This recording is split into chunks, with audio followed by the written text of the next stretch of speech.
طارق مسعود کی آواز، طارق مسعود وائس۔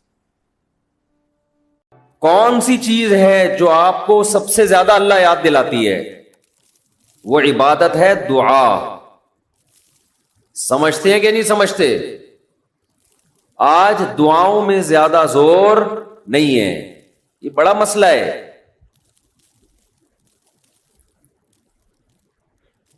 بھئی کچھ نہ کچھ وقت نکال کے ہاتھ اٹھا کے اللہ کے سامنے گڑ گڑایا کریں۔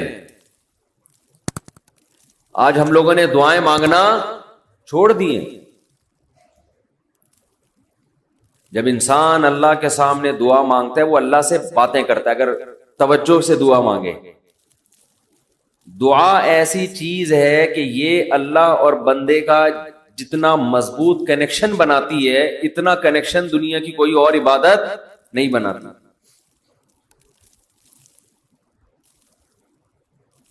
ہمیں شیطان ورغلاتا ہے کہ اس سے مل کیا رہا ہے تمہیں، نظر تو کچھ بھی نہیں آتا، ملتا تو کچھ بھی نہیں ہے۔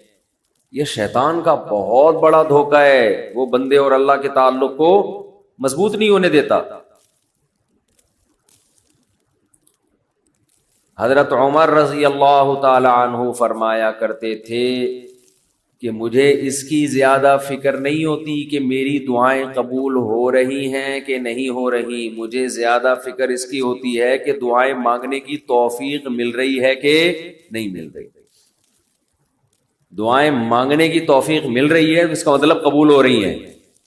فوکس تو اس کو کرو کہ دعا مانگ رہے ہیں کہ نہیں مانگ رہے۔ یہ کیسے ہو سکتا ہے کہ اس احکم الحاکمین کے سامنے ہاتھ اٹھاتے ہوں اور وہ خالی ہاتھ واپس کرتا ہو؟ تو آج دعاؤں میں جان ختم ہو گئی، دعائیں مانگنا چھوڑ دی۔ یہ جو میں نے قرآن کی آیت پڑھی ہے، رمضان اور دعا کا آپس میں بہت گہرا تعلق ہے، بہت گہرا۔ جب انسان اللہ کے لیے کوئی عبادت کرتا ہے، کوئی قربانی دیتا ہے، اللہ کا نام قرآن میں ہے شکور، قدردان۔ شکور کسے کہتے ہیں؟ قدردان۔ آپ تھوڑا کرو وہ اس کی قدر بہت زیادہ کرے۔ کچھ لوگ ناقدرے ہوتے ہیں نا، آپ کچھ بھی کر لیں ان کے لیے، کہتے ہیں نا ناقدرہ ہے، میری بات کو ویلیو ہی نہیں دیتا، میرے احسان کو ویلیو ہی نہیں دیتا۔ اس لیے علماء کہتے ہیں کہ افطار کے وقت دعا کرنی چاہیے۔ کیوں؟ آپ نے سارا دن اللہ کے لیے ایک قربانی دی ہے، یہ بڑی بات ہے۔ آپ کی نظر میں شاید اس کی ویلیو نہ ہو، اللہ کی نظر میں اس کی بڑی ویلیو ہے کہ میرا بندہ نے مجھے دیکھا نہیں ہے اور اس نے سارا دن میرے لیے کھانا پینا چھوڑ دیا۔ کیا کر رہے ہیں؟ ہاں یہ مکھی تنگ کر رہی ہے، لیکن اتنا ایسے نہ پکڑیں کہ مکھی سے زیادہ آپ تنگ کرنا شروع کر دیں۔ بس بھاگ گئی، نام ہی کافی ہے۔ تو کیا بات چل رہی تھی یار؟ دعا کی تو چل رہی تھی، یہ یہاں ہاں افطار کی بات کر رہا تھا۔ تو ہم اس کو شاید ہلکا سمجھتے ہوں، لیکن اللہ کی نظر میں یہ ہلکا عمل نہیں ہے۔ اللہ کہتے ہیں مجھ پر ایمان رکھتے ہیں، مجھے مانتے ہیں۔ اگر اللہ کو نہ مانتے ہوتے تو کوئی کسی کے کہنے پر کھانا پینا، آج کل تو لوگ ڈاکٹروں کے کہنے پہ نہیں چھوڑ رہے۔ ڈاکٹر کہتا ہے کہ آپ کو نقصان دے گا کھانا پینا، آپ ڈائٹنگ کرو، مت کھاؤ، پھر بھی کھا رہے ہیں لوگ کہ مر جائیں لیکن کھانا نہ چھوڑیں۔ یہ کتنی بڑی اللہ کی رحمت ہے، اللہ تعالیٰ پورے رمضان میں ہم سے کھانا پینا چھڑوا دیتے ہیں، توفیق دے دیتے ہیں۔ تو میرے اور آپ کے دل میں شاید قدر نہ ہو، لیکن اللہ تو قدردان ہے، وہ اس عمل کی بہت زیادہ قدر کرتا ہے۔ اس لیے کہتے ہیں کہ افطار کے وقت دعائیں قبول ہوتی ہیں، تضرع کا وقت ہے، عاجزی کا وقت ہے۔ تو دعائیں خوب کثرت سے کیا کریں۔ دعاؤں میں عاجزی، گڑ گڑانا، لجاجت کرنا. نبی صلی اللہ علیہ وسلم نے فرمایا دعا رو کے مانگو، اور رونا نہ آئے تو رونے جیسی صورت بنا لو، صورت بنا لو رونے جیسے. ہمارے نبی نے ہمیں، کیونکہ اللہ کے سفیر ہیں نا، اللہ کا پیغام لے کر آئے، تو ہر چیز میں ہمیں گائیڈ کر دیا ہے. غیر مسلم کے پاس نہ مانگنے کا طریقہ ہے، کس سے مانگنا ہے یہ بھی نہیں پتا، کیا مانگنا ہے یہ بھی نہیں پتا. کبھی ادھر جا کے مانگ رہا ہے، کبھی ادھر جا کے مانگ رہا ہے، یہ بھی نہیں پتا مانگنا کس سے، کیسے مانگنا ہے. کوئی یوں مانگ رہا ہے، کوئی کسی اور اسٹائل سے مانگ رہا ہے، یہ بھی نہیں پتا. کون سے ٹائم پہ مانگنا ہے جس میں قبولیت کا امکان زیادہ ہے، یہ بھی نہیں پتا. تو اللہ کے حبیب صلی اللہ علیہ وسلم نے ہمیں یہ بھی بتایا مانگنا کیا ہے، یہ بھی بتایا کس ٹائم پہ مانگنے کی فضیلت زیادہ ہے، اور یہ بھی بتایا مانگنا کیسے ہے، دل کی کیفیت کیا ہونی چاہیے، ظاہر کی کیفیت کیا ہونی چاہیے. تو سب سے زیادہ دیکھو، اللہ سے محبت ایک دفعہ دل میں تھوڑی سی چنگاری پیدا ہو گئی نا، تھوڑا سا تعلق اللہ سے کنیکشن بحال ہو گیا، اس کا دنیا میں سب سے پہلا فائدہ ملتا ہے سکون. اس کا جو دنیا میں سب سے فوراً کیش فائدہ ملتا ہے نا، کیش، وہ کیا ملتا ہے؟ سکون. آدمی اپنے آپ کو محفوظ سمجھنا شروع کر دیتا ہے کہ یار میں نے اپنے آپ کو کس کے حوالے کر دیا؟ اللہ کا. سب سے پہلا فائدہ یہ کہ بالکل ایسے جیسے ڈاکوؤں کا خطرہ ہو چاروں طرف سے، اور آپ نے دیکھا جی پولیس کی 3-4 موبائلیں ہمارے گھر کے قریب آ کے کھڑی ہو گئی، آدمی لوگ سکون میں آ جاتے ہیں، یار کم از کم یہاں پر موبائل سنیچنگ نہیں ہوگی، سکون سے سو جاؤ. تو جب انسان اللہ سے مانگتا ہے اور اپنے آپ کو اللہ کے حوالے کرتا ہے، اور اللہ تعالیٰ نے مانگنے میں کوئی شرطیں نہیں لگائیں، یہ بڑی زبردست بات ہے. کوئی شرطیں نہ کہ یہ والے قوائف پورے کرو گے تو پھر مجھ سے مانگو، ورنہ تمہیں مانگنے کی اجازت نہیں ہے. کوئی چرسی ہے تو جب تک چرس نہیں چھوڑے گا مجھ سے مانگ نہیں سکتا. کوئی بے نمازی ہے تو جب تک نمازی نہیں بنے گا مجھ سے مانگ نہیں سکتا. اللہ کہتے ہیں مجھ سے یہی مانگ لو، یہی مانگ لو، اللہ میں بے نمازی ہوں، مجھے کیا بنا دے؟ نمازی بنا دے. جو چیز نہیں ہے وہی مانگو اللہ تعالیٰ سے.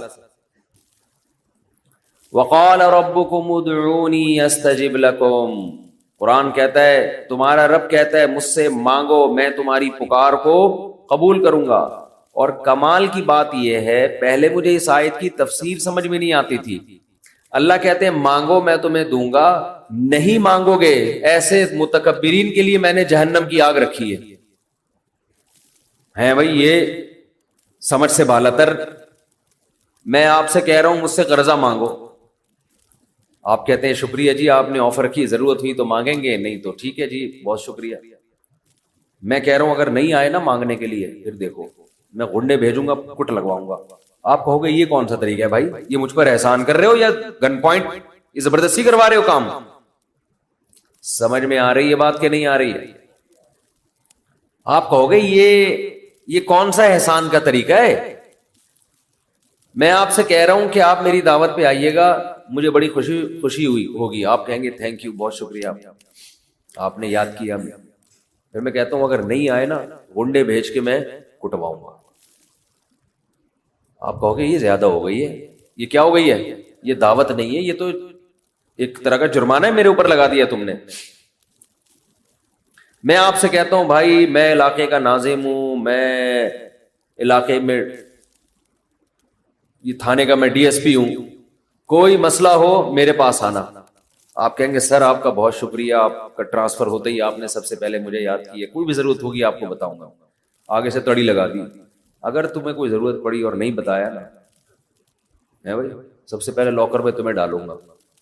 تو آپ کہیں گے سر یہ آپ مجھے عزت دے رہے ہیں، یہ میری توہین کر رہے ہیں. تعجب کی بات ہوگی کہ نہیں ہوگی؟ تو اللہ تعالیٰ تو یہی انداز اختیار کر رہے ہیں. کہ مجھ سے مانگو میں تمہیں دوں گا. ان الذین یستکبرون عن عبادتی سیدخلون جہنم داخرین. نہیں مانگا تو ایسے لوگ ذلیل ہو کر جہنم میں داخل ہوں گے. یہ کچھ بات سمجھ میں آ رہی ہے بھائی؟ یہ تو عجیب سی بات ہے نا کہ مانگو, نہیں مانگا تو میں نہیں چھوڑوں گا تمہیں. اصل بات یہ ہے کہ علاقے میں ایس ایچ او آیا, کوئی محلے کا دادا آیا, وہ آپ سے کہتا ہے کوئی پرابلم ہو بتانا, آپ کہتے ہیں بڑی نوازش آپ کی, پھر بھی آپ اس کو پرابلم نہیں بتاتے, وہ غصہ نہیں آتا, اس کو غصہ نہیں آتا, اس لیے کہ وہ مخلوق ہے, وہ عاجز ہے. اسے پتا ہے کہ بعض دفعہ بندے کو کام پڑتا ہی نہیں ہے, بعض دفعہ پڑتا ہے تو اس کے کوئی دوسرے تعلقات ہوتے ہیں, بعض دفعہ کام پڑتا ہے لیکن وہ چاہتا ہی نہیں ہے کہ کام ہو, ایسا ہی رہے معاملہ. لیکن اللہ کے ہاں یہ تینوں آپشن آپ کے پاس نہیں ہے. آپ یہ کہیں کہ اللہ تو نے مجھ سے کہا تھا کہ میں تجھ سے مانگوں, لیکن میری کوئی ایسی ضرورت ہی نہیں جو میں مانگوں تجھ سے. یہ کہہ سکتے ہو کیا ہے بھائی؟ اس کا مطلب تم اللہ سے مستغنی ہو گئے. اللہ کے دیے بغیر بھی تمہیں دائیں بائیں سے تمہارے کھانچے کھلے ہوئے, جو اگر کھلے ہوئے ہیں تو وہ کھانچے کس کے اختیار میں ہیں؟ وہ تو اللہ کے ہاتھ میں. آپ یہ بھی کہہ سکتے ہو کہ مجھے اس لیے مانگنے کی ضرورت نہیں کہ میرے تو سارے مسائل حل ہو رہے ہیں, میں صبح میری جاب لگی ہوئی ہے, میری تنخواہ ہے, ملٹی نیشنل کمپنی میں اچھی سیٹ پر بیٹھا ہوا ہوں میں, میری سیلری گھر آ جاتی ہے, مہنگائی بھی نہیں ہے, پیٹرول بھی نئی حکومت نے سستا کر دیا ہے وغیرہ وغیرہ, تو اب تو کوئی مسئلہ ہی نہیں ہے. تو اللہ کہے گا اگر کوئی مسئلہ نہیں ہے بالفرض, اول تو پاکستان میں ہو اور مسئلہ نہ ہو, یہ ہو نہیں سکتا. یہ تو پھر اس کا مطلب ہے آپ سو رہے ہیں, آپ کی کوئی اٹھائے گا اور آنکھ کھل جائے گی آپ کی. تو آپ کے ساتھ اگر کوئی مسئلہ نہیں ہے, آپ ان اسباب کو دیکھ رہے ہو, اس کا مطلب آپ سمجھتے ہو کہ ہوتا اسباب سے ہے, اللہ سے نہیں ہوتا. بھئی اللہ تو جب چاہے ان اسباب کو فیل کر دے. آپ اپنے آپ کو خدا سے مستغنی سمجھ رہے ہو, آپ سمجھ رہے ہو مجھے خدا کی ضرورت نہیں ہے. اس پر اللہ عذاب دے گا کہ تو اپنے آپ کو یہ سمجھ کیسے بیٹھا کہ تجھے ضرورت نہیں ہے میری. یہ ایسے محلے کا کوئی دادا آیا اور سارے کام اس کے ہاتھ میں, اس نے آپ سے بولا کوئی تنگ کرے تو مجھے بتانا, اور اسے پتا ہے کوئی نہ کوئی تنگ کر رہا ہے اس کو, آپ پھر بھی نہیں بتا رہے اس کو. وہ بلائے گا, بولے گا بھائی آپ کیوں نہیں بتا رہے؟ آپ کہتے ہیں بھائی کوئی مجھے تنگ کر رہا ہے تو میں برداشت کر رہا ہوں, اس لیے نہیں بتا رہا. اس پہ غصہ نہیں آئے گا اس کو. لیکن اگر آپ نے اس سے کہا کوئی مجھے تنگ کر رہا ہے, میں آپ کو اس لیے نہیں بتا رہا کہ مجھے پتا ہے کہ میرے جاننے والے ہیں, وہ مجھے بچا لیں گے, اس دادے کو غصہ آئے گا کہ میرے علاوہ کون اس محلے کا دادا ہے بھائی. آئے گا کہ نہیں آئے گا؟ تو اللہ کے سامنے ہم یہ بھی نہیں کہہ سکتے کہ اللہ یہ پریشانی ہے مجھے تنگ کر ہی نہیں رہی ہے, مجھے کوئی ٹینشن ہے ہی نہیں, یہ بھی نہیں کہہ سکتے. اس لیے نہیں کہہ سکتے کہ ہم انسان ہیں, مخلوق ہیں, اللہ کے ہاتھ میں سارے اسباب ہے. وہ جب پریشان کرنے پر آئے گا, وہ مصیبتیں دینے پر آئے, ہم میں سے کسی میں دم نہیں ہے کہ ان مصیبتوں کو اس کی توفیق کے بغیر برداشت کر لیں. یہ ممکن نہیں ہے. اور یہ بھی ممکن نہیں ہے اس کے علاوہ کوئی وہ مصیبتیں ہم سے دور کر دے. کتنی بڑی وعید ہے دعا نہ مانگنے پر. اور جو لوگ دعا نہیں مانگتے, حقیقت یہ ہے کہ وہ اپنے آپ کو دعا سے مستغنی سمجھتے ہیں. وہ کہتے ہیں مجھے ضرورت کیا ہے. میں ایک چٹکلا سناتا ہوں نا ایسے موقع پہ. ایک آدمی اپنا گدھا بیچنے جا رہا تھا بازار میں. کسی نے پوچھا کیا کر رہا ہے؟ اس نے کہا کہ یہ گدھا میں جاؤں گا مارکیٹ میں لاکھوں کا بکے گا. کسی نے کہا کہ انشاءاللہ کہہ دے کہ اگر اللہ نے چاہا. اس نے کہا انشاءاللہ, یعنی اللہ نے چاہا کہنے کی کیا ضرورت ہے؟ گدھا میرے ہاتھ میں, نسل اس کی اچھی ہے, مارکیٹ میں گدھے کی مانگ بھی ہے. گدھے مارکیٹ سے کیا ہو گئے ہیں؟ شارٹ. اگر وہ ہماری مارکیٹوں میں آتا, اسمبلیوں میں آتا, پتہ چلتا ہے یہاں مارکیٹ سے شارٹ نہیں ہے, ہول سیل کے حساب سے ہمارے یہاں. تو اب اسے لوگ کہہ رہے ہیں کہ بھائی بول دے اگر اللہ نے چاہا. وہ کہہ رہے ہیں اللہ نے چاہا کہ سب کچھ صحیح ہے, سب کچھ صحیح ہے. مارکیٹ میں گدھوں کی ویلیو بھی ہے اور انتظار میں بھی ہیں لوگ، تو منہ مانگی قیمت پہ بکے گا۔ اچانک کوئی مارکیٹ میں جب پہنچا، ڈاکو آیا، گدھا چھین کے لے گیا، یا اس گدھے کو بیماری ہوئی مر گیا، اب یہ خالی ہاتھ آ رہا ہے۔ اسی بندے سے رابطہ ہوا، اس نے پوچھا ہاں بھائی کیا ہوا؟ کہہ رہے انشاءاللہ میں گدھا لے کے جا رہا تھا، انشاءاللہ کوئی ڈاکو آیا، انشاءاللہ اس نے چاقو نکالا اور انشاءاللہ وہ گدھا مجھ سے چھین کے لے گئے۔ اب بات بات پہ کیا لگا رہا ہے؟ انشاءاللہ۔ اس نے کہا کمبخت جب لگانا تھا تو اس وقت تو لگایا نہیں انشاءاللہ، اور اب لگا رہے۔ تو ہم پر جب مصیبت پڑتی ہے پھر ہم کہتے ہیں یار اللہ کہاں ہے؟ تو بھئی یہ تو مصیبت سے پہلے اللہ کو پکارو۔ جو اللہ کو نہیں پکارتا یہ اس کی علامت ہے کہ اس کی نظر اسباب پر ہے، اللہ پر نہیں ہے۔ وہ سمجھتا ہے یہ جیسے کافر اسباب کو دیکھتا ہے نا، وہ تو کہتا ہے خدا کیا کر رہا ہے؟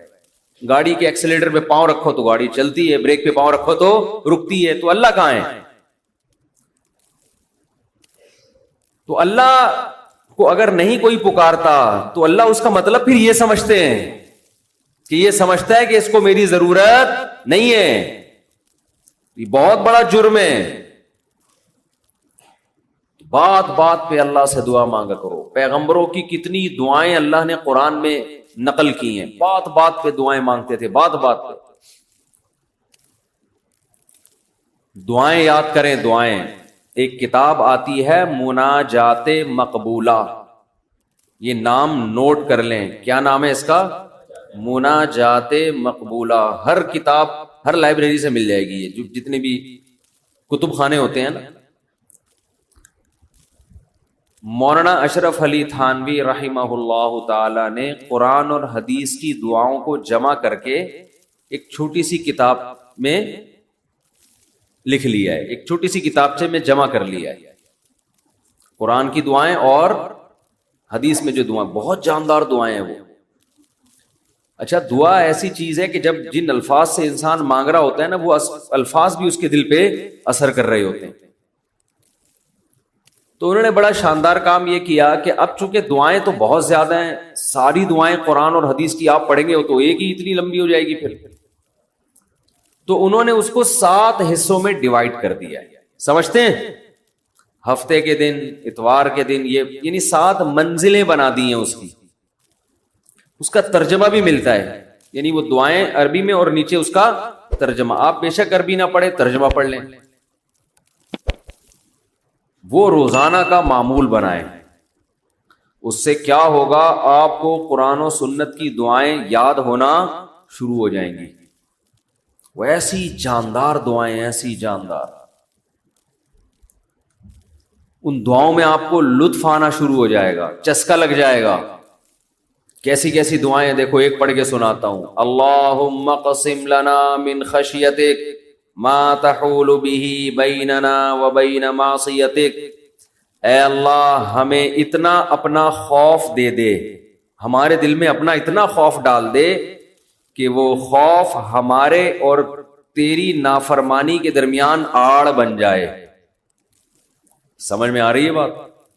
زیادہ خوف نہیں چاہیے، زیادہ خوف پیدا ہو گیا تو زندگی کا مزہ کرکرا ہو جائے گا۔ جب آپ کے دل میں کسی چیز کا خوف مسلط ہو جاتا ہے تو لذتوں سے محروم ہو جاتے ہو آپ۔ دیکھو بچوں کے دلوں میں امتحان کا خوف ہوتا ہے نا، نہ کھا رہے ہیں نہ پی رہے ہیں۔ کراچی میں تو ایسا کوئی سیٹ اپ نہیں ہے، کوئی خوف ووف نہیں ہوتا۔ پنجاب میں دیکھا ہے ہم نے، بچوں کے پیپر ہونے والے، ایگزام ہونے والا، ایک دماغ پہ مسلط کر لیتے ہیں۔ زیادہ مسلط کریں گے تو پھر پڑھائی بھی نہیں ہوتی، ان سے ہاتھ پاؤں کانپنے لگتے ہیں۔ کراچی میں اللہ کا فضل ہے، یہ ٹینشن کراچی میں جتنی بھی حکومتیں رہی ہیں اب تک کی رپورٹ کے مطابق، انہوں نے یہ بڑا فائدہ پورے سندھ میں الحمدللہ، یہ سندھ گورنمنٹ جب جتنی بھی رہی ہے اب تک، چاہے کسی کی بھی ہو، تو یہ الحمدللہ انہوں نے فیسلٹی دی ہے کہ کراچی کی عوام کو پڑھائی لکھائی سے الحمدللہ بالکل فارغ کر دیا۔ لڑکوں میں پڑھنے کا رواج ہے ہی نہیں۔ کچھ دن پہلے میں آ رہا تھا سفر پہ، تو کراچی کا ایک لڑکا وہاں پڑھنے گیا ہوا تھا، اسلام آباد، ایبٹ آباد میں ہے شاید کیڈٹ کالج، بال کیڈٹ کالج میں پڑھ رہا تھا. تو میں نے کہا کراچی میں, نارتھ کراچی میں کہیں رہتا تھا یا ناظم آباد میں, وہاں گیا ہوا. اس نے کہا بھائی ہمارے ابا اماں نے اچھا فیصلہ کیا, مجھے وہاں ایڈمیشن کرا دیا, میں پڑھ لیتا ہوں, چھٹیوں میں گھر آ جاتا ہوں. تو وہ بتا رہا تھا کہ یہ کراچی میں, وہ مجھے کہہ رہا تھا کہ ہم حیران ہوتے ہیں کراچی میں جہاں تو وہاں کوئی ہے ہی نہیں, پڑھائی لکھائی کی بات ہی نہیں. کہہ رہے یہاں ہو تو ہر آدمی, میں نے دیکھا ہے پنجاب میں ہر بچہ پڑھائی کی بات کر رہا ہے, سب پڑھائی میں آگے نکلنے کی کوشش کر رہے ہیں, کچھ بزنس میں آگے جانے کی کوشش کر رہے ہیں. یہاں ہو تو ہے پڑھے ہوئے. کراچی میں الحمدللہ پڑھے ہوئے لڑکے پوری پوری رات کرکٹ کھیل رہے ہیں, اور ہم نے بھی بیان کر کے اپریشیٹ کر دیا. وہ کہہ رہے ہیں اب تو ٹھپا لگے, اب تو اور کھیلو. ہم نے تو اس لیے خوشی کا اظہار کیا تھا کہ چلو روزہ تو رکھ رہے ہیں نا, یہ مطلب تھوڑی تھا کہ کچھ بھی نہیں کرو. تو یہاں الحمدللہ یہ سہولت ہے کہ یہاں آپ پڑھنے کے علاوہ دنیا کا ہر کام کر سکتے ہیں کراچی میں, اور پڑھے بغیر آپ کو ڈگریاں مل جاتی ہیں. وہ الگ بات ہے, اپنا بھی بیڑا غرق اور قوم کا بھی بیڑا غرق ہوتا ہے. نہ خود کچھ آتا ہے, نہ ترقی تھوڑی کر سکتا ہے آدمی فالتو ڈگریاں لے کے, وہ پکڑا جاتا ہے کہیں نہ کہیں. ایک ہمارے مشہور ڈاکٹر تھے جو بڑے اچھے ڈاکٹر تھے, کیا ہیں ڈاکٹر, جب ان کی جعلی ڈگریاں پکڑی گئیں, لوگوں نے کہا یار ڈگری کو چھوڑو, بندہ میں قابلیت ہے. تو وہ تھوڑے دنوں میں قابلیت کبھی ایسی کی ایسی ہو گئی. جو اندر سے ہوتا ہے نا تھوڑے دنوں میں آدمی وہ آ جاتا ہے, آپ چھپا نہیں سکتے زیادہ عرصہ. تو جعلی ڈگریاں جعلی ہی ہوتی ہیں, پکڑا جاتا ہے آدمی. دیکھو کچھ نہ کچھ علم جانوروں کے پاس بھی ہوتا ہے. شہد کی مکھی کے پاس بھی ایک علم ہے, مرغیوں کے پاس بھی ایک علم ہے, شیر کے پاس بھی ایک علم ہے, مچھر کے پاس تو ایسا میڈیکل سائنس کا علم ہے نا, وہ تو پہلے بیٹھ کے پہلے کیا کرتا ہے, ایک ٹیکا لگائے گا, سن کرے گا اس جگہ کو, تاکہ اس سے بڑا جب ٹیکا لگے تو بندے کو پتہ ہی نہ چلے. اس کو پتا ہے اگر میں نے ڈائریکٹ خون چوسنا شروع کر دیا تو یہ انسان میرا خون پہلے چوس لے گا, کیونکہ اتنی زور سے انجیکشن گھوپتا ہے, وہ سرنج داخل کرتا ہے. تو یہ اس کو پتا ہے کہ یہ مجھے رکھ کے چماٹ لگائے گا, تو پہلے وہ ایک کیمیکل چھوڑتا ہے, اس جگہ کو سن کر دیتا ہے تاکہ چیخ نہ مارے, یہ اس کو پتہ ہی نہ چلے. پھر اس کے بعد کیا کرتا ہے, انجیکشن لگا کے خون چوستا ہے. وہ کتنی نالج ہے یا نہیں ہے اس کے پاس. پھر وہ جب خون چوس کے موٹا کپا ہو جاتا ہے, اڑ جاتا ہے, اڑنے کے بعد ہمیں کھجلی ہوتی ہے, وہ بھی اس کی سوئی کی نہیں ہوتی, وہ جو کیمیکل اس نے چھوڑا ہوتا ہے نا سن کرنے والا, اس کی کھجلی ہو رہی ہوتی ہے, ہمیں خارش ہو رہی ہوتی ہے. کتنی زبردست نالج دی نا اللہ نے مچھر کو.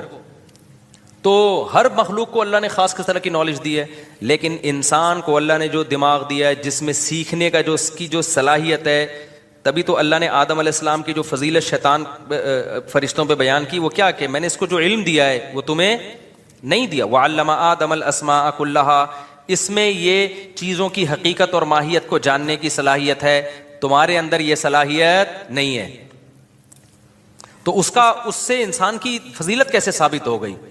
فضیلت ایسے ثابت ہو گئی کہ اب یہ اپنی کھوپڑی استعمال کرے گا, پھر یہ کھوپڑی استعمال کر کے صحیح اور غلط کا فیصلہ کرے گا, اپنے اختیار سے صحیح پہ چلے گا, اپنے اختیار سے غلط پہ چلے گا.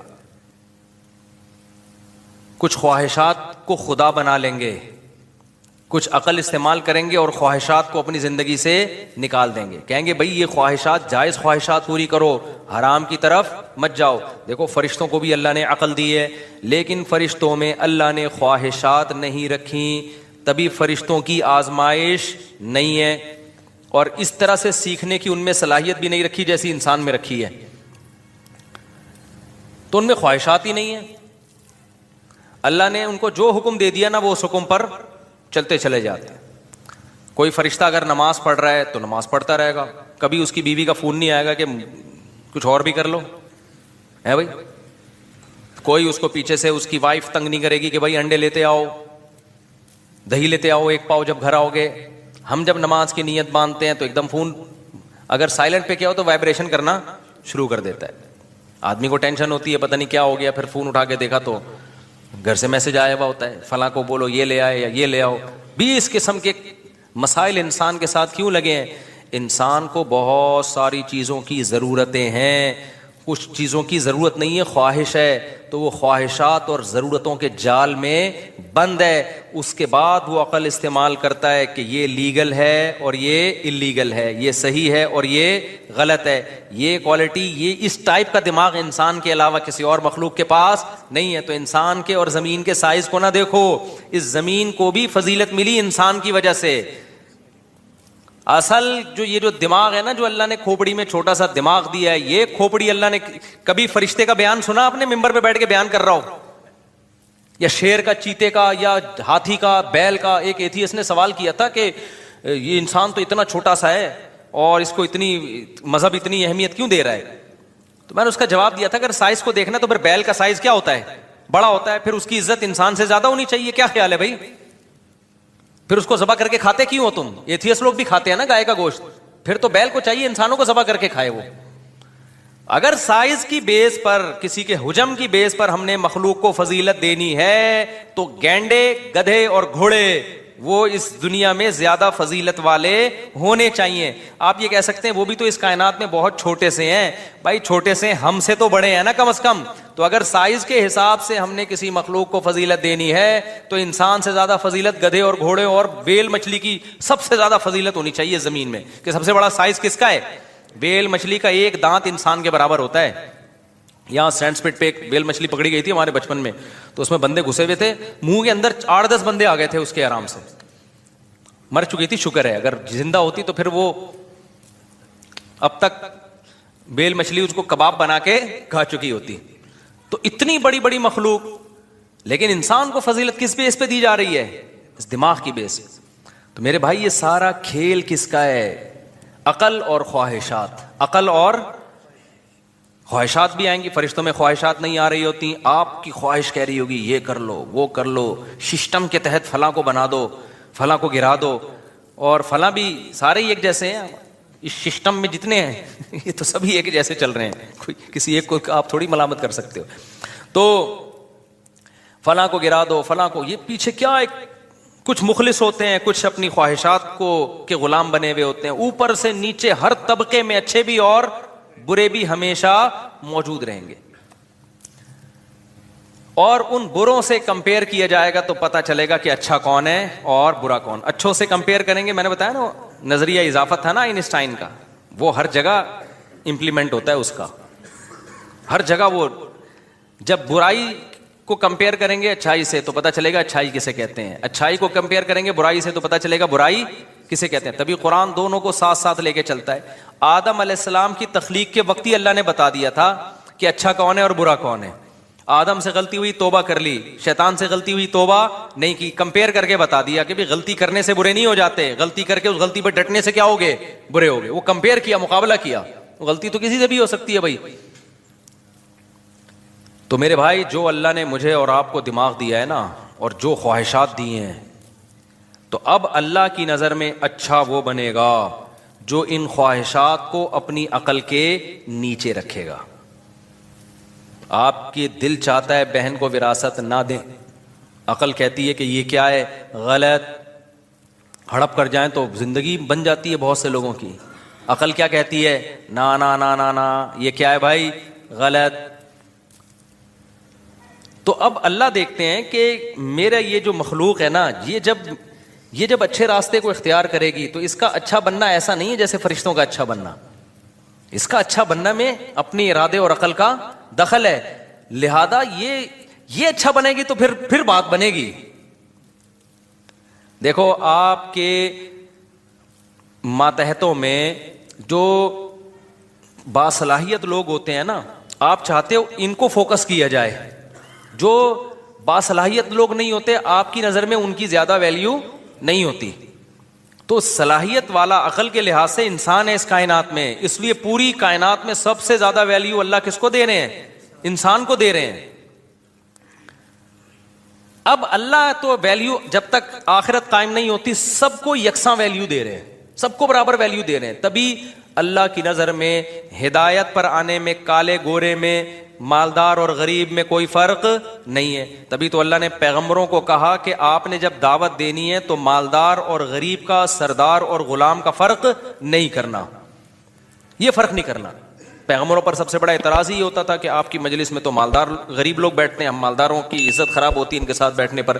تو اللہ نے پیغمبروں کو کیا کہا کہ نہ ان غریبوں کو اپنی محفل سے نکالنے کی آپ کو اجازت نہیں ہے، کیونکہ اگر آپ نے نکال دیا تو اس کا مطلب اللہ بھی کیا کر رہا ہے؟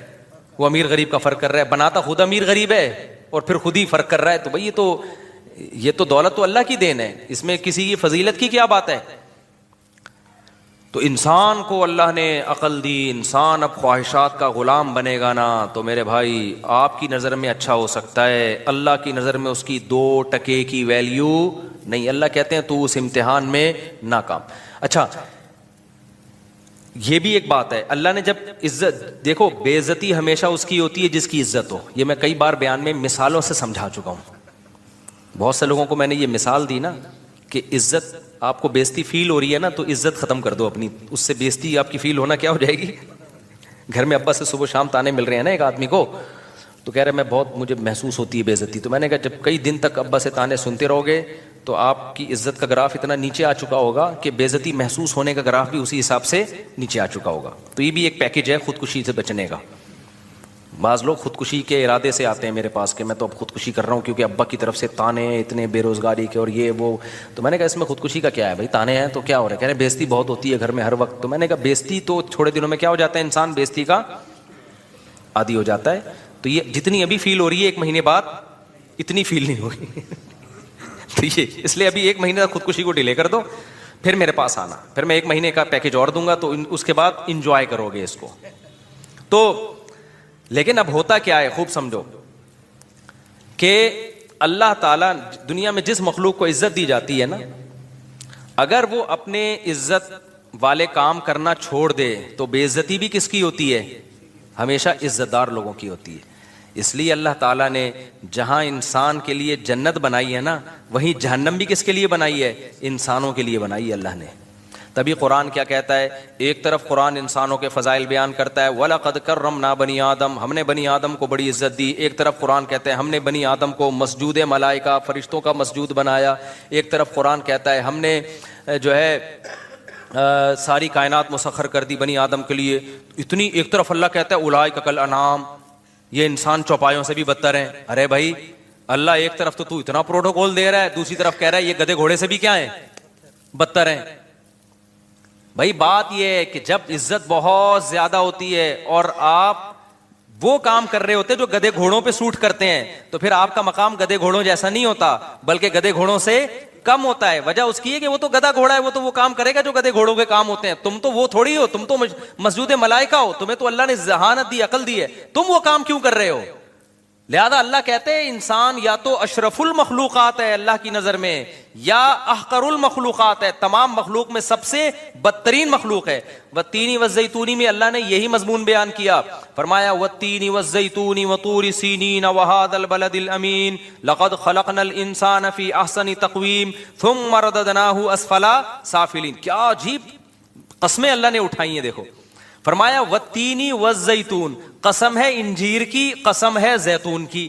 عجیب بات ہے یار، کھانے پینے کی چیزوں کی اللہ قسمیں اٹھا رہا ہے اور کہہ رہا ہے لقد وطور سینین، اور طور سینین جو کوہ طور ہے نا مصر میں جہاں موسیٰ علیہ السلام سے اللہ ہم کلام ہوئے تھے، کوہ طور کی قسم. اب کوئی جس کو قرآن نہیں آتا نا وہ کہے گا یار یہ اللہ کا کلام ہے، انجیر کی قسم، زیتون کی قسم اور پہاڑ کی قسم. اور قسمیں اٹھا کے اللہ کیا کہہ رہے ہیں؟ لقد خلقنا الانسان فی احسن تقویم. سب سے زیادہ عزت دار اس کائنات میں کون ہے؟ انسان ہے.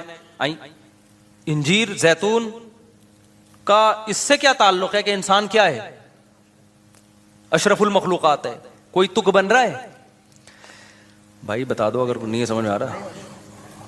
بھائی بظاہر تو بے ربط کلام ہے نا، انجیر کی قسم. بھائی انجیر زیتون تو کھانے کی چیزیں ہیں.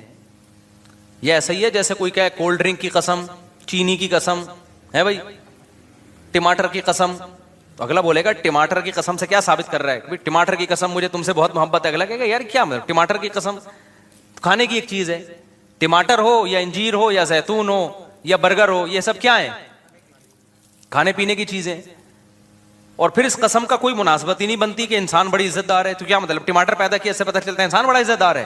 نہ، اس میں کیا ربط اللہ نے؟ یہی مضمون جو میں اتنی دیر سے تقریر کر رہا ہوں نا، یہی اللہ نے بیان کیا اس میں. اللہ کہتے ہیں قسم ہے انجیر کی اور زیتون کی. کیا مطلب؟ ان دو چیزوں کو دیکھ لو، پتہ چلتا ہے کہ جس انسان کے لیے یہ دو قسم کی چیزیں پیدا کی ہیں وہ چھوٹا، وہ کم ویلیو والا نہیں ہے. کیونکہ انجیر اور زیتون انسانی خوراک میں غذائیت کے معیار پہ اعلیٰ ترین خوراکیں ہیں. یہ زیتون کا تیل ہی پہ کتابوں پہ کتابیں لکھی جا رہی ہیں.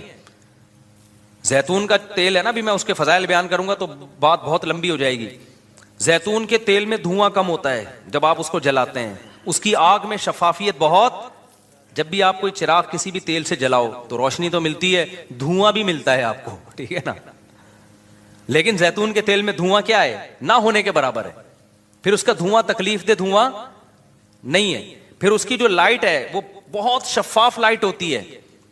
پھر زیتون کا تیل آپ جو استعمال کرتے ہو, اکثر تیل کولیسٹرول کو کم کرنے کے بجائے بڑھاتے ہیں, آپ میں اس کو موٹاپا لے کر آتے ہیں. زیتون میں فیٹ نہیں ہے.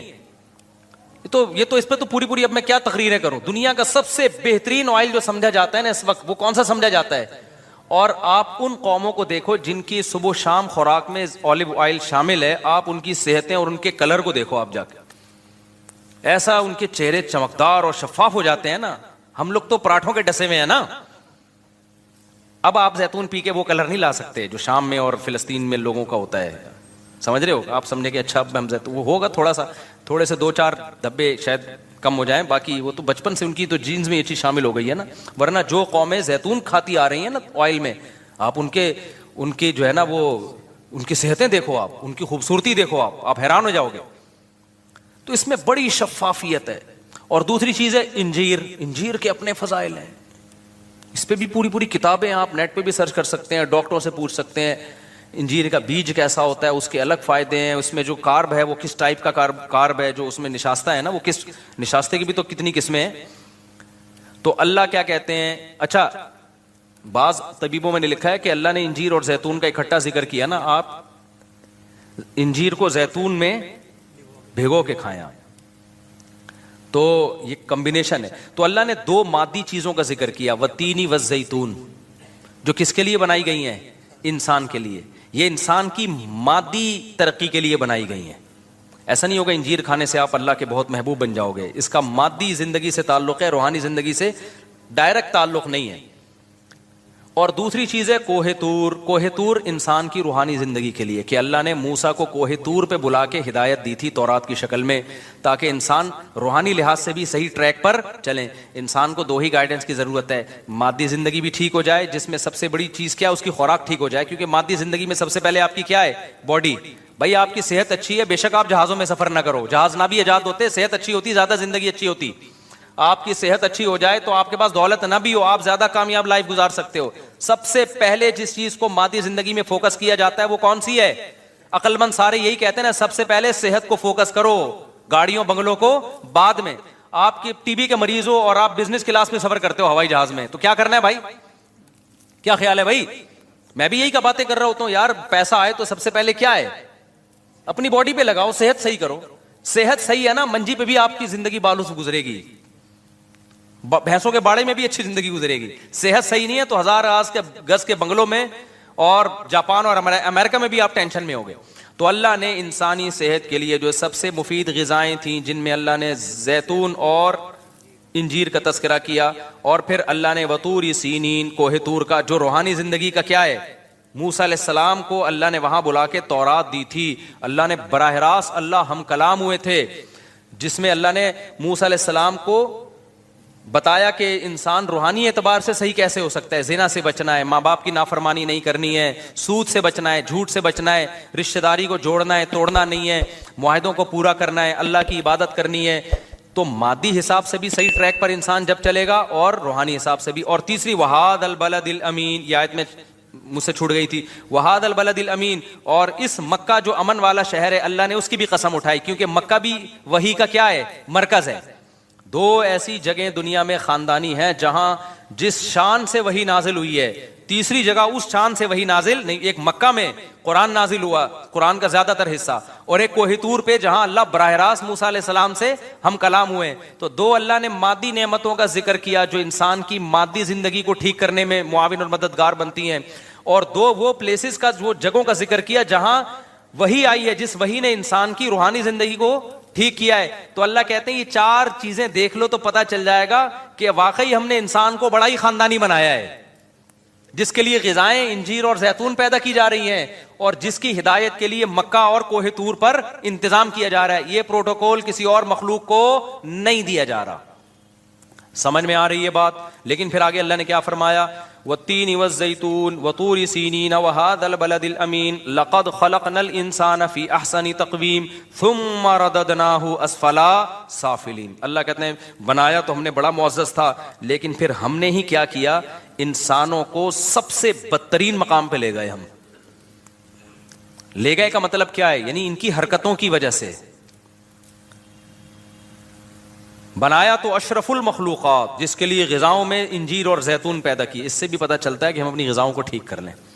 اللہ تو قسمیں اٹھا رہے ہیں انجیر اور زیتون کی، اور ہم اللہ نے قسمیں اٹھائیں تو اللہ قسمیں اٹھا کے بھی تو بتا رہے ہیں نا کہ یار یہ چیزیں کھایا کرو، یہ چیزیں ہیں جو تمہارے لیے میں نے پیدا کی ہیں. تم آ گئے برگر پہ، تم آ گئے یار غیر مسلموں سے نا، جو انگریز ہیں غیر مسلم میں خاص طور پہ انگریز. دیکھو ترقی اگر انگریز نہ بھی کرتے نا مسلمان کر لیتے. ترقی ایک نیچرل ہے.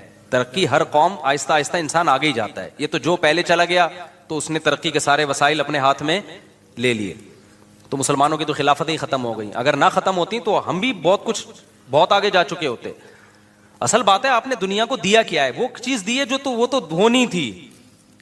چائے ہمارے ہاں ان لوگوں کے پاس سے آئی ہے، کافی کی عادت ہمیں ان لوگوں نے ڈالی ہے، سگریٹوں پہ ہمیں ان لوگوں نے لگایا. تمام نشے کی چیزیں مسلمانوں کی نہیں تھی، ان پہ ہمیں ان لوگوں نے ڈالا. فیملی سسٹم تباہ ان لوگوں نے کیا ہمارا.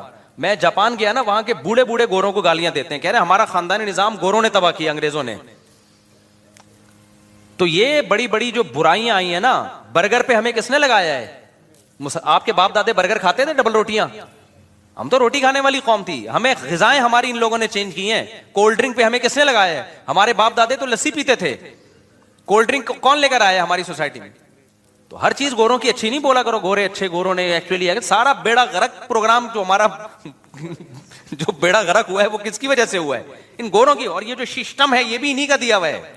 تو سارا اپڈیٹنگ جو سسٹم ہے نا، اپ گریڈنگ سسٹم، وہ وہاں سے آ رہا ہے. تو پورا ہی سسٹم ہی چل رہا ہے اس وقت دنیا میں. تو پیچھے تانے بانے وہ ہم پہ مسلط ہوئے ہوئے ہیں. وہ چاہتے ہی نہیں ہے کہ ہم لوگ ترقی کریں، وہ ہمیں پیچھے ہی رکھنا چاہتے. وہ چاہتے ہیں لڑتے رہیں بیٹھ کے. تو یہ اتنا نہیں گوروں کی جو ہے نا متاثر ہوا کرو. ہمارا سارا نظام، ہماری جب حکومتیں ہندوستان میں جو تھی تو اس وقت ہماری ترقی تھی، جو ہماری خلافتیں تھی اس وقت ہمارے کیا حالات تھے. یہ تو سارا ان لوگوں نے برباد کیا ہمیں، اور ہمیں اٹھنے بھی نہیں دے رہے ہیں. یہ اپنے لیے ان کے اصول کچھ اور ہیں بھائی، ہمارے لیے اصول کچھ اور ہیں. تو اتنا زیادہ اپنے آپ سے بدگمان نہ ہوا کرو. اتنے برے نہیں ہیں جتنا ہمیں برا بنا کے دکھایا جاتا ہے. تو میں بات کیا کر رہا تھا، جلدی سے بس بات کو سمیٹ کے ختم کرتا ہوں.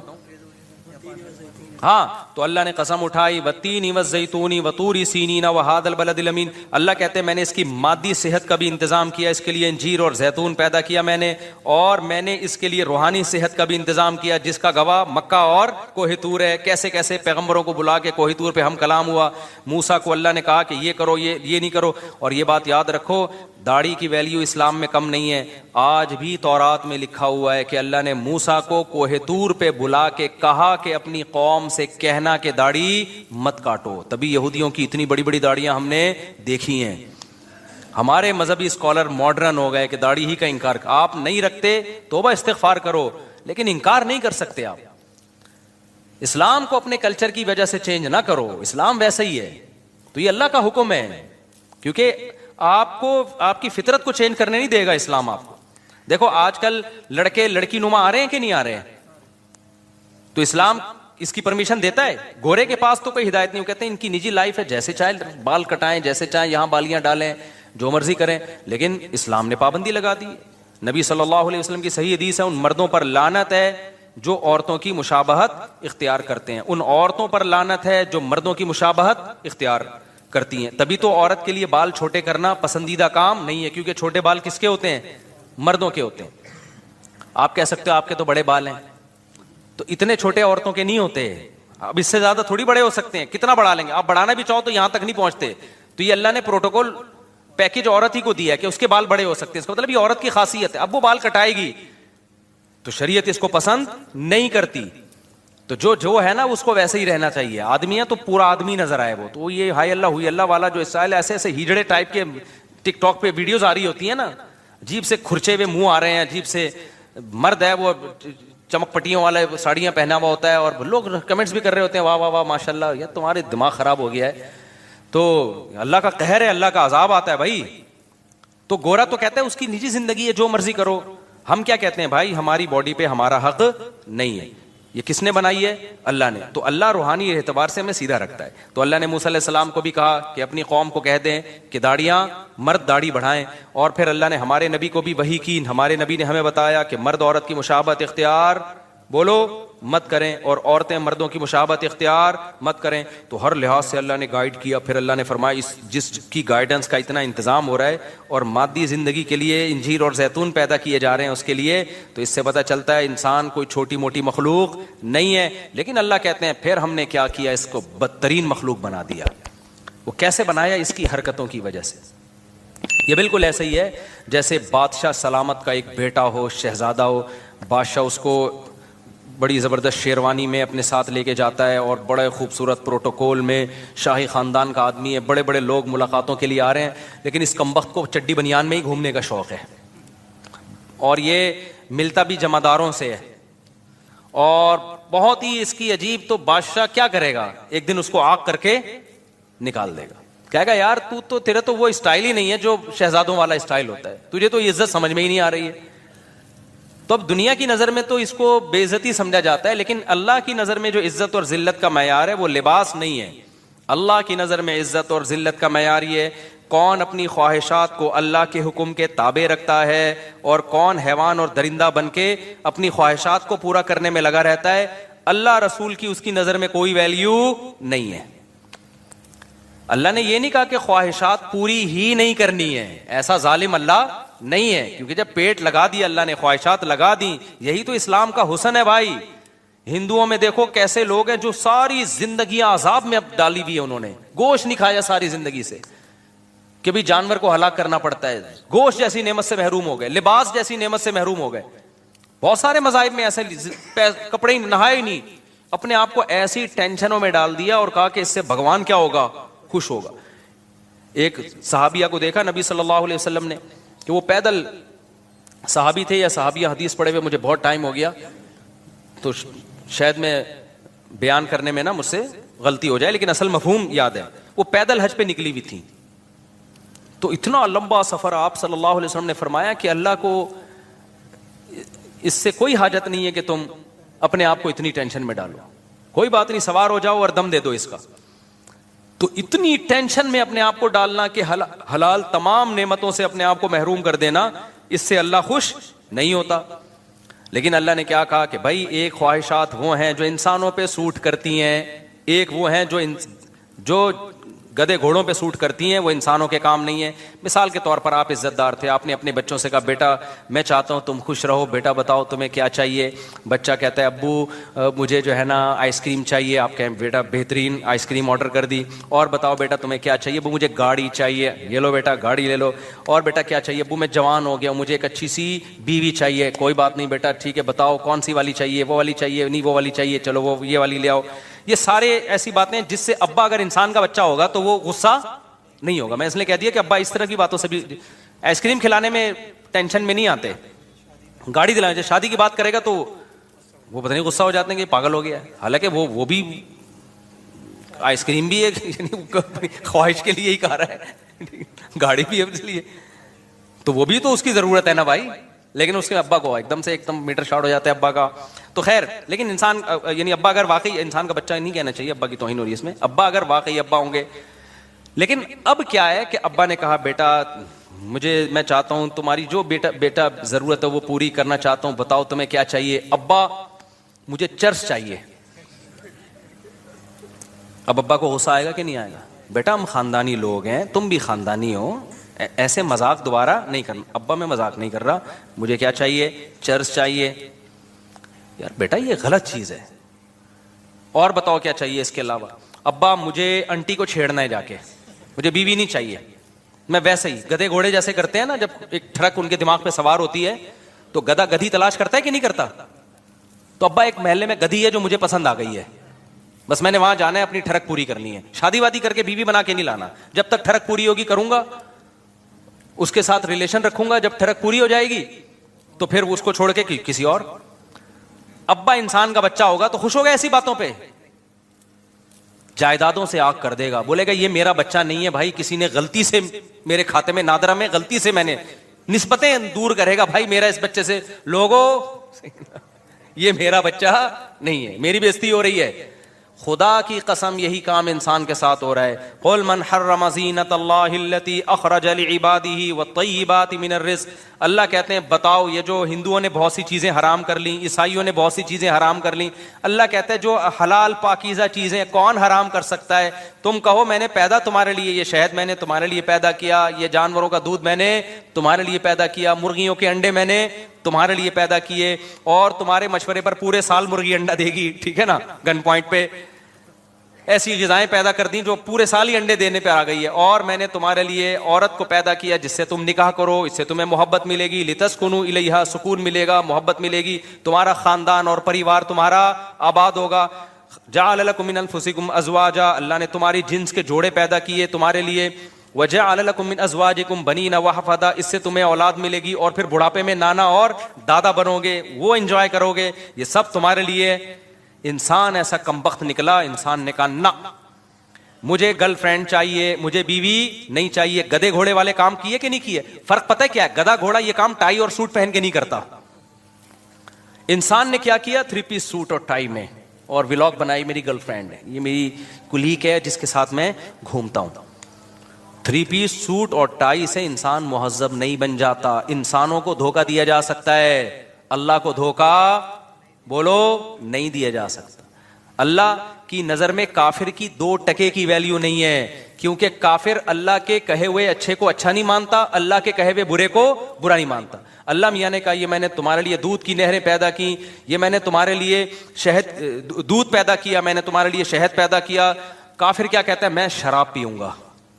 وہ کیا کہہ رہا ہے؟ میں کیا پیوں گا, اور اسمبلی سے بل بھی پاس کرا لیا کہ شراب کیا ہے؟ لیگل ہے. اللہ کہتے ہیں بھائی یہ انسانوں والے کام نہیں ہے, یہ انسانوں پہ سوٹ, یہ گندی. دیکھا نا شرابی کے منہ سے آنکھیں کیسی ہوتی ہیں اس کی, دیکھو فلموں کی شرابی اور ہوتے ہیں, ایکچوئل میں شرابی بولو نا اور ہوتے ہیں. فلموں کا شرابی تو ایسا ہوتا ہے آدمی کہتا ہے میں بھی 2 بوتلیں پی لوں, لیکن ایکچوئل میں جب آپ شراب نے دیکھے ہیں نا, یورپ میں بھی دیکھے ہیں, ادھر بھی تھائی لینڈ وائلینڈ میں بھی گیا, تو اتوار کی رات کو میں ایسے ہم لوگ ٹہل کے نہیں نکلے, ایسے پڑے ہوئے ہیں لوگ, منہ سے رالیں ٹپک رہی ہیں, گند بدبو. ایکچوئل میں یہ ہوتا ہے, قتل ہو جاتے ہیں, ایکسیڈنٹ ہو جاتے ہیں, جہاز گر جاتے ہیں, پائلٹ نے پی لی, ٹیسٹ ہوتے ہیں پھر بھی بعض دفعہ نکل جاتا ہے پائلٹ. تو پائلٹ جو ہے نا وہ پی کے الٹا ہو گیا, وہ سمجھا کہ جہاز الٹا ہو گیا ہے. حالانکہ خود الٹا ہوا تھا, وہ اس چکر میں اس نے جہاز کو سیدھا کرنے کی کوشش کی, ساری پبلک ہی الٹ گئی. اتنے حادثات ہوتے ہیں نا شرابیوں کے دنیا میں, آپ کی سوچ سے بھی زیادہ. یہ تو چھپاتے ہیں, دانت توڑ دیا کسی کے, مکہ مار دیا, کیس بھی نہیں بنا سکتے کہ پی ہوئی تھی بھائی اس نے. اس لیے اللہ نے کہا اتنی حلال چیزیں پیدا کی ہیں, گند کی طرف مت جاؤ. ٹھیک ہے تمہیں ٹینشن ہے, ڈپریشن ہے, ہر دنیا میں خوشیاں بھی آتی ہیں, غم بھی آتے ہیں, تو اس کا حل ہے کہ اللہ نے نیند کو پیدا کیا تمہارے لیے, سو جاؤ تم. اور کیا کرو بھائی, اللہ سے صبر مانگو, نماز میں دل لگاؤ. آپ نے ٹینشن دور کرنے کے لیے نشہ کرنا, آئس لینا شروع کر دیا, چرس پینا شروع کر دیا آپ نے. پھر تم یہ سمجھتے ہو کہ اللہ کہے گا اشرف المخلوقات ہے, نا نا نا نا, پھر آپ کو اللہ اشرف المخلوقات میں داخل نہیں کرے گا. پھر اللہ کہتا ہے میں نے انسانوں کو انسانوں میں پیدا کیا ہے, تم پر بہت سے لوگوں کے احسانات ہوں گے اور تمہارا بہت سے لوگوں سے ریلیشن ہوگا. دیکھو سورہ 5ویں پارے کی پہلی آیت لازمی پڑھو, وَاعْبُدُوا اللَّهَ وَلَا تُشْرِكُوا. اسلام جتنا ریلیشن پہ کو ویلیو دیتا ہے نا, غیر مسلم ریلیشن کو اتنی ویلیو نہیں دیتا. غیر مسلم صرف کسٹمر اور آپ کا جو فرینڈ ہے اس سے ریلیشن کو تھوڑی بہت ویلیو دیتا ہے کہ بھائی تھینک یو سے بات کیا کرو, تھینک یو پہ ختم کر دیا کرو. اس سے زیادہ غیر مسلم کی نظر میں ریلیشن کی ویلیو نہیں ہے. ریلیشن تو تمہیں سکھاتا اسلام ہے. کیا ریلیشن سکھایا ہے؟ 5ویں پارے کی پہلی آیت, پہلی یا دوسری آیت ہوگی, وَاعْبُدُوا اللَّهَ وَلَا تُشْرِكُوا, نہیں 5ویں پارے کی نہیں, سورہ نساء کی ہے, 4تھے پارے کی میرا خیال ہے. وَاعْبُدُوا اللَّهَ وَلَا تُشْرِكُوا بِهِ شَيْئًا. سب سے پہلے ریلیشن اپنا اللہ سے مضبوط کرو. کس سے مضبوط کرو؟ انسان ریلیشن چاہتا ہے کہ نہیں چاہتا؟ دیکھو ریلیشن بھی انسان کو سکون دیتا ہے کہ ریلیشن آپ کے اچھے ہونے چاہیے. ہر وقت لڑتے رہو گے ادھر سے ادھر سے بھی تو دماغ ڈپریشن میں جائے گا نا. ہر باپ یہ چاہتا ہے کہ میری اولاد کا ریلیشن آپس میں بھی اچھا ہو, محلے والوں سے بھی اچھا ہو. تو وہ بتاتا ہے نا بیٹا یہ تمہاری اماں ہے, یہ تمہارے ماموں ہیں, یہ تمہاری خالہ ہے, یہ تمہارا ابا, میں تمہارا اتفاق سے کیا ہوں, ابا ہوں.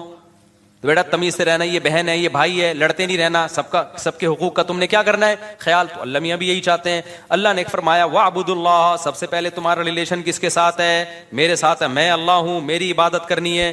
وَلَا تُشْرِكُوا بِهِ شَيْئًا, معبود ہونے میں میرے ساتھ کسی کو شریک نہیں کرنا, عبادت صرف میری ہوگی, میرے علاوہ کسی کی نہیں ہوگی. یہ ریلیشن گورا بتاتا ہے, او مائی گاڈ, بس اس کے علاوہ گاڈ کے ساتھ کوئی ریلیشن غیر مسلموں کے پاس ہے ہی نہیں. وَبِالْوَالِدَيْنِ احسانا, پھر اللہ کہتے ہیں میرے بعد سب سے زیادہ مضبوط ریلیشن کس سے ہونا چاہیے, والدین کے ساتھ. کافروں نے کیا کیا, 18 سال کا ہوتے ہی ابا اماں کو ٹاٹا کر کے نکل جاتے. آپ کو پتا ہے جاپان میں گیا تھا نا, میں نے جاپان کی ٹرینیں آپ کو دکھائی, کتنی اچھی تھیں کہ نہیں تھیں, اور ایسی خاندانی تھی یار, جو سوچا تھا اس سے آگے ہی نکلی ہیں. ایسی اسپیڈ کی ٹرینیں اور ایسی ٹائم, یعنی ٹائم یہ ہوتا تھا 3:51 پہ پہنچے گی اور 53 منٹ پہ دوسری ٹرین نکلے گی, تو 53 بھی نکل رہی ہے, ایک منٹ ناپا ہوا ہے. لیکن آپ ایک بڑی بھیانک چیز ہے جاپان کی جو میں نے آپ کو نہیں دکھائی, جاپان کے بچے اپنے ماں باپ کے ساتھ بالکل بھی اچھے نہیں ہوتے.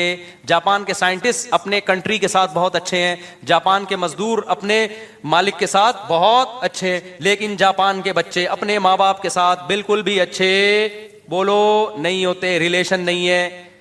18 سال کا ہونے کا انتظار کرتے ہیں, جس دن 18 سال کے ہوئے ابا اماں کو ٹاٹا کیا اور مارکیٹ سے شارٹ. ابا مر رہا ہے, جی رہا ہے, تھوڑا بہت پوچھ لیتے ہیں, جو بہت پرانے قسم کے ہوں گے پوچھ لیتے ہیں. لاشیں مرنے کے بعد 3 دن تک بو آتی ہے ماں کی, پھر پتہ چلتا ہے یہاں کوئی بڑھیا مر گئی ہے. تو اللہ نے کیا کہا, میرے بعد سب سے بڑا حق کس کا ہے. یہ اشرف المخلوق بننے کا طریقہ بتا رہا ہوں آپ کو, سمجھ میں آ رہی ہے بات. کہ جم جا کے تو بڑے ڈولے شولے بنا رہے ہوتے ہیں اشرف المخلوق بننے کے لیے.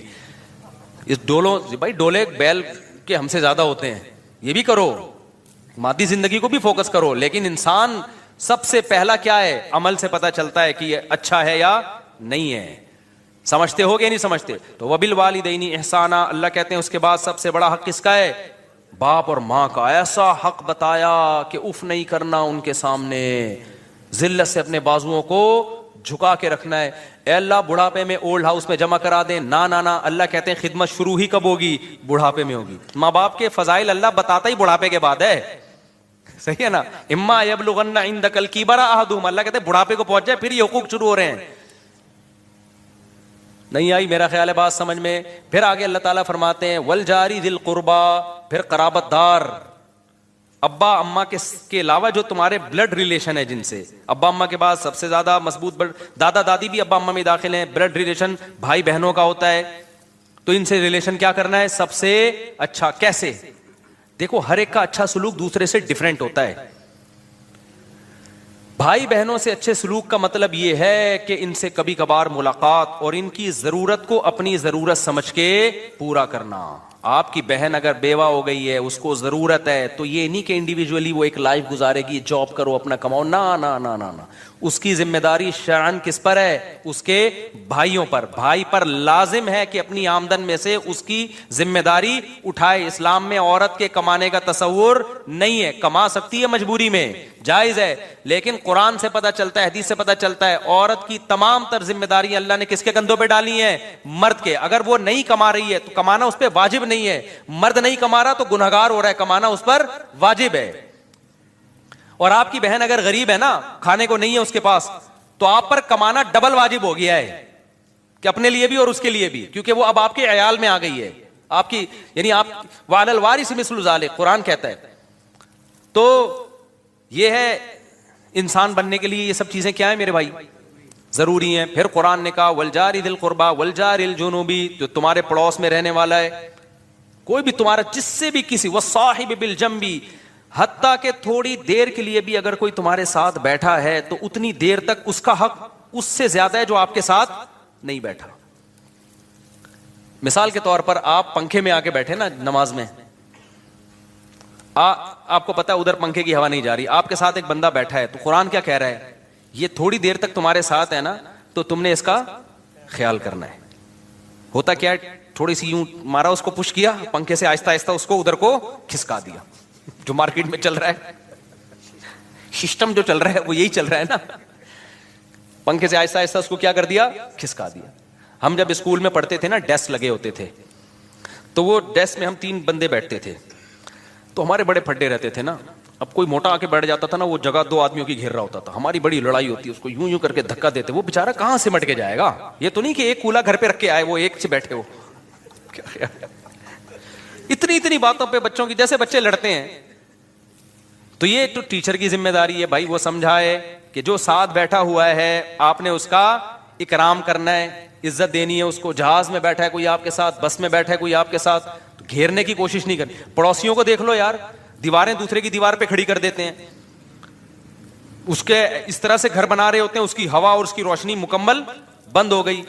تو باس اس پہ تو بڑا لمبا, یعنی ابھی تو میں یہ حقوق نہیں بتا رہا پڑوسیوں کے کیا حقوق ہیں, لیکن قرآن یہاں کیا کہہ رہا ہے, اگر اچھا انسان بننا ہے تو کسی بھی شخص کا آپ کے ساتھ کسی بھی قسم کا کوئی لنک ہے, تو جتنا مضبوط لنک ہوگا اس کا حق اتنا ہی زیادہ. اللہ کا لنک اور حق سب سے زیادہ, اس کے بعد ماں باپ کا سب سے زیادہ, پھر اس کے بعد بلڈ ریلیشن میں بہن بھائیوں کا, پھر میاں بیوی کا, پھر اس کے بعد پڑوس کا, پھر کلاس فیلو کا, پھر جو سفر میں آپ کے ساتھ ہے وہ صاحب بالجنب وابن السبیل, پھر جو مسافر اور اجنبی ہے, آپ کے ملک میں ایک نیا بندہ آ گیا تو اس کو ایسا عزت دو کہ اس کو اجنبیت محسوس نہ ہو.